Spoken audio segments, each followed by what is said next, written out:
या न्यूज बुलेटिनचे सहप्रायोजक आहेत गोकुळ. कोल्हापूर महापालिकेच्या मेजर ध्यानचंद हॉकी स्टेडियमला राष्ट्रीय तसेच आंतरराष्ट्रीय हॉकी सामने आयोजित करण्यासाठी फेडरेशन ऑफ इंटरनॅशनल हॉकी यांची अधिकृत मान्यता मिळाली आहे. ऑस्ट्रेलिया येथील FIHच्या निकषांनुसार पोलिटॅन कंपनीचे अत्याधुनिक ॲस्ट्रोटर्फ मैदान स्टेडियममध्ये बसवण्यात आले असून दिनांक 15 नोव्हेंबर 2025 रोजी FIH कडून त्याची तपासणी करण्यात आली. तपासणीनंतर महापालिकेला मानांकनाचे प्रमाणपत्र प्राप्त झाले आहे. या मान्यतेमुळे मेजर ध्यानचंद हॉकी स्टेडियमवर आता राष्ट्रीय व आंतरराष्ट्रीय दर्जाचे सामने खेळण्याचा मार्ग खुला झाला आहे. प्रकल्पाच्या यशस्वी पूर्ततेसाठी प्रशासक के. मंजुलक्ष्मी यांनी सातत्याने पाठपुरावा केला.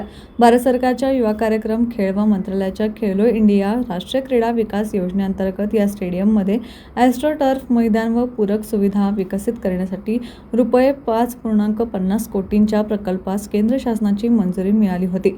महापालिकेने 15व्या वित्त आयोगांतर्गत आपला हिस्सा म्हणून ₹1,46,45,000 इतका निधी उपलब्ध करून दिलाय.